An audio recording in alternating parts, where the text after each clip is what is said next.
Welcome back sa Pinoy MD. Mga kapuso, tutok lang kayo dahil pag-uusapan po natin. Kasi recently, may dinala kami sa iyo na may stasis dermatitis. No? Explain lang natin kasi I'm sure marami sa kanila yung may ganitong kondisyon pero hindi lang alam no, kung ano talaga yung terminology na tama dyan. Yes, Connie. Ang stasis dermatitis po, yan yung skin reaction brought about by poor circulation dahil usually yan sa varicose veins. Okay, So, so ugat. Sa ugat. No, nakikita mo yung mga sobrang lalaki na varicose veins. Ang nangyayari ay nasi-stretch masyado yung kanilang, yung walls ng veins, tapos numinipis ng husto. So, yung blood is nagsisip through from the veins papunta dun sa skin. And then, yung skin actually nai-irritate because of that blood contents. Masakit yan, ano? Masakit and pwede ring makate, no? So, it starts as irritation, namumula-mula lang, no? Parang nagda-dry yung area, tas maya-maya, nagbubutas na, tapos lumalaki, hindi na humihilom, no? Kasi kaya importante is, hindi lang gamutin yung sugat, gagamutin din yung varicose vein. So mga kapuso, huwag na natin paabutin dyan. Yung mga may varicose veins, nako, gising na dyan dahil hindi naman namin kayo tatakutin. Bibigyan lang namin kayo ng impormasyon na dapat nating lahat malaman para mas maging maaga po tayo at makaiwas tayo sa anumang problema in the future. Panoorin po natin ito. Makati at nangingitim ang mga sugat sa kanang paa ni Joanne. Sa ibaba naman ng kanyang kanang tuhod, may malalakit bumubukol siyang mga ugat na madalas na kumikirot. At nang ipasuri sa eksperto, nalaman namin ang mga sugat sa kanyang paa dulot ng kanyang varicose veins. Ang paglaki ng varicose veins ni Joanne, napansin lang daw niya pagka-graduate niya ng high school. Parang maliit na bukol lang daw ito na kumikirot dahil sa kanyang maghapong pagtayo sa trabaho. Taon-taon kada sa trabaho nakatayo. Lumalaki po ng lumalaki. Kapag yung maghapon po nakatayo, kumikirot siya.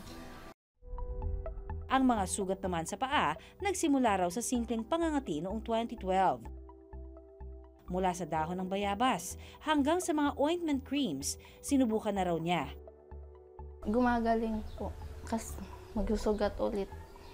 Ganun po. Kada dadating yung mens ko, yun nagsusugat siya. Wala, maliit lang po yun kasi lumalaki siya, nagnanana. Dahil sa kanyang mga iniinda, naapektuhan na raw ang kanyang paghahanap buhay. Hindi ko nakakayanan yung matagal na nakatayo. Namamaga siya, nagmamanas. Katapos yung unti-unting nanariwa yung sugat. Kahit nga raw sa mga gawaing bahay, iniingatan niya pa rin ang kanyang mga paa. So, kapag maglalaba ako, pinabalutan ko siyang plastic para hindi dapuan ng mga insekto, ng langaw.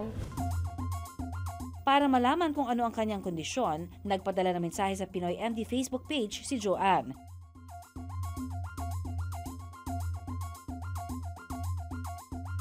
Ilang taon ka nung nag-umpisang nakakita ka ng varicose veins sa iyong binti? Kaya naman dinala namin siya sa dermatologist at Pinoy MD host na si Dr. Jean Marquez. Prior to 2014, napapansin mo nang parang nangangalay ka? Oh, so, ibig sabihin, nag-uumpisa na siguro yung varicose veins mo noon. Na parang nangangalay ka tuwing gabi, parang gusto mong itaas yung paa. Bata ka pa, nung nag-umpisa yung parang pangangalay na yon. So, actually, nakita ko yung duplex scan mo, no? Ang sinasabi dito, meron kang chronic venous insufficiency.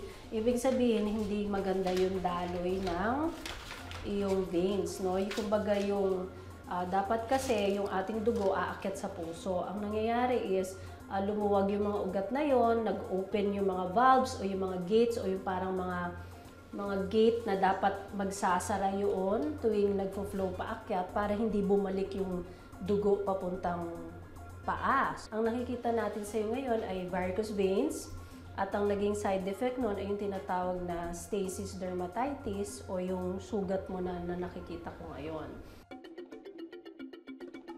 Ang stasis dermatitis ay isang pangmatagalang kondisyong namamaga at nangangati ang binti ng isang tao. Nangyayari ito dahil hindi normal na dumadaloy ang dugo sa bahaging ito.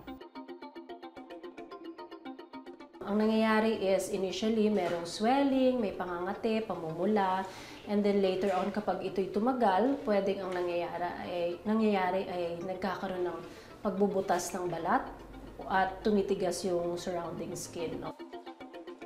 Sa kaso ni Joanne, ang kanyang malaking varicose veins daw ang cause ng sugat.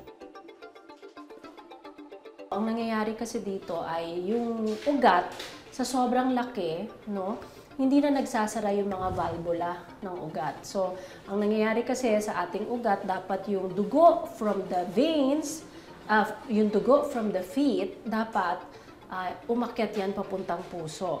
So, kapag ang may varicose veins ka, paluwag ng paluwag yung walls na yon. So, yung valves na yon, hindi tuluyan siyang nagsasara.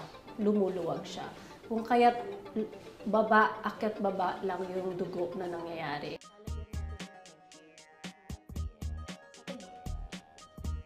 Kaya naman, si Joanne, isa sa ilalim ni Dr. Jean sa foaming sclerotherapy. Sa therapy, nagtuturok ng sclerosing solution sa varicose veins.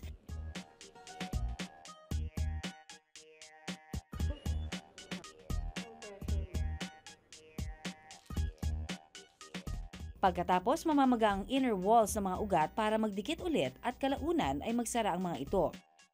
Sa sobrang laki ng kanyang ugat, kahit mamaga yung loob ng walls ng vein niya, hindi magdidikit kasi sobrang malayo. Kung kaya't nilagyan natin ngayon ng compression bandage at stockings pa siya para kung in case na mamaga yun, magkadikit yung walls na yun. So we recommend na talagang iwan niya muna yung compression na yun for about a week. Ang ganitong procedure, tinatayang aabot mula 5,000 pesos pataas. Ang mga sugat ni Joanne, maaari pa naman daw gumaling.